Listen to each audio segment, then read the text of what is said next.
ጊዜ በጣም አጭር ነው። ለመሆኑ ሕይወት ምንድን ናት?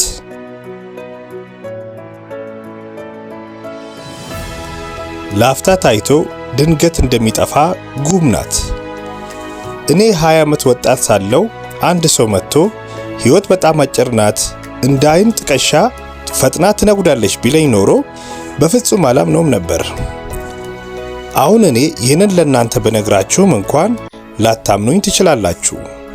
ወጣቶች የሕይወትን አጭርነት እና ምን ያህል በፍጥነት እንደምትሰወር እንዲረዱ ማድረግ በጣም ከባድ ነው።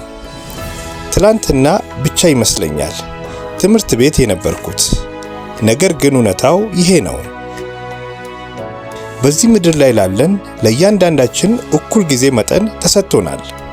በቀን 1440 ደቂቃዎች፣ በሳምንት 168 ሰዓታት አለን። ከመቀጠላችን በፊት አንድ ጥያቄ ልጠይቃችሁ። ሕይወትን በቁርጠኝነት በታላቅ ዓላማ ለመምራት ዝግጁ ነህ? መልስ አዎ ከሆነ ይህ ቻናል ያንተ ነው። በየሳምንቱ ሕይወትን የሚቀይሩ ጠንካራ መልእክቶች እንዲደርሱ አሁኑኑ ሰብስክራይብ አድርገህ የደውል ምልክቱን ተጫን።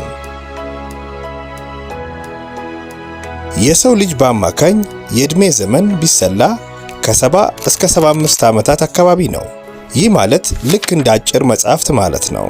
ልታባክነው የማይገባ አንዴ ብቻ የምትኖረው አንድ አጭር ሕይወት እንዳለ ስታስብ ምን ይሰማሃል?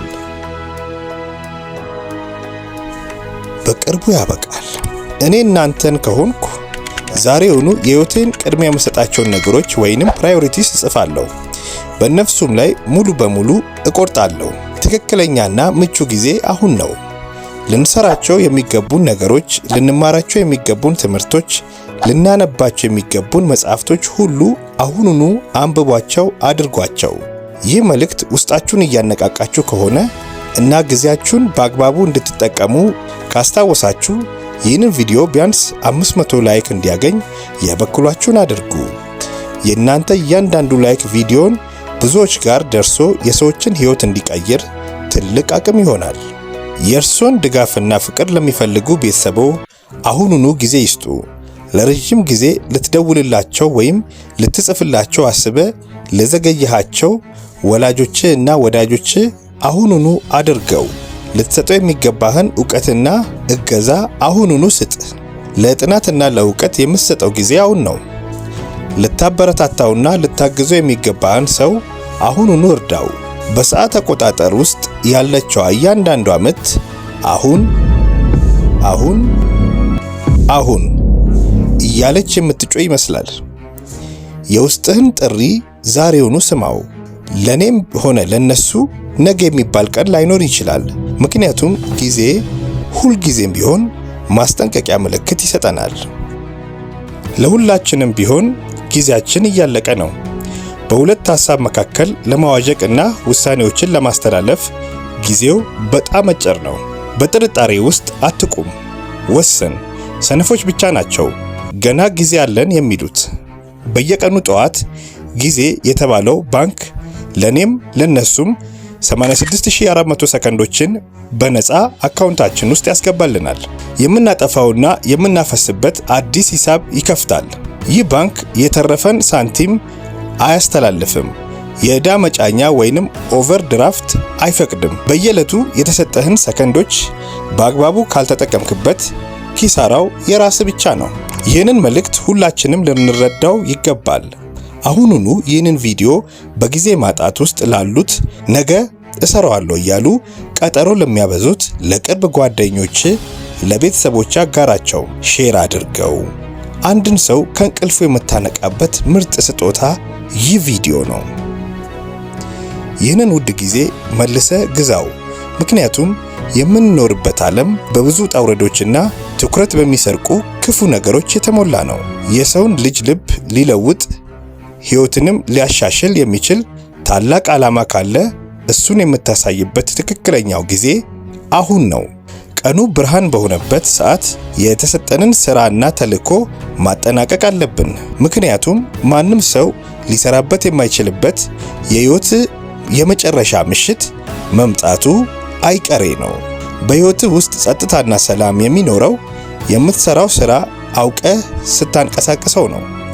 የህይወት ትግል የሚለካው በርዝመት ሳይሆን በውስጡ ባለው የህይወት ጥረት ወይንም ኳሊቲ ኦፍ ላይፍ ነው። በታሪክ ውስጥ ትልቁ ተጽዕኖ የፈጠሩ ታላላቅ መሪዎችንና ባለራዕዮችን ብንመለከት እያንዳንዶቹ በጣም አጭር ዕድሜ ነው የኖሩት። ምናልባትም በዓለም አይን እንደ ውድቀት ሊቆጠር በሚችል ሁኔታ ቀድመው አልፏል።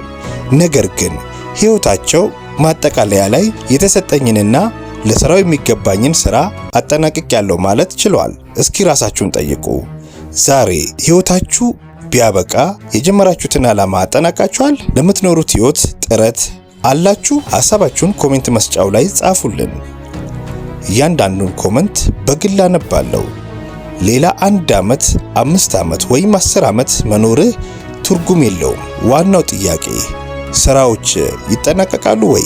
ለዓላማ ታማኝና ቁርጠኛ ነህ የሚለው ነው። አሁን የምንፈልገው ከራሳቸው ባለፈ ለሰው ልጅ የሚተርፉ በእውነትና በእውቀት ጎዳና ላይ የሚጓዙ ጠንካራ ወንዶችንና ሴቶችን ነው። ይህንን ካደረክ አንተም በዚህ ምድር ላይ የተሰጠን ታላቅ ተልዕኮ በአግባቡ ፈጽመ ማለፍ ትችላለህ። ጊዜው አጭርና አስቸኳይ መሆኑን እንረዳ። ያለችንን ጥቂት ዕድሜ ለትውልድ በሚተርፍ ታላቅ እሴትና ዓላማ ላይ እናውለው።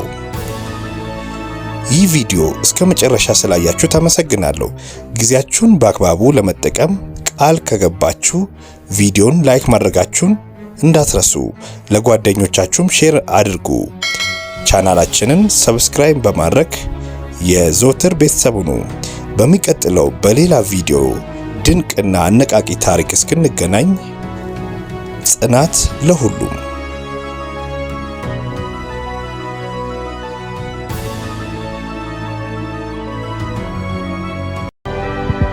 ይህ ቪዲዮ እንደጠቀማችሁ ተስፋ እናደርጋለን። ሐሳብ አስተያየታችሁን ኮሜንት ላይ ጻፉልን። ሰብስክራይብ፣ ላይክ እና ሼር ማድረጉን አይርሱ። ጽናት ቫይብስ ነው።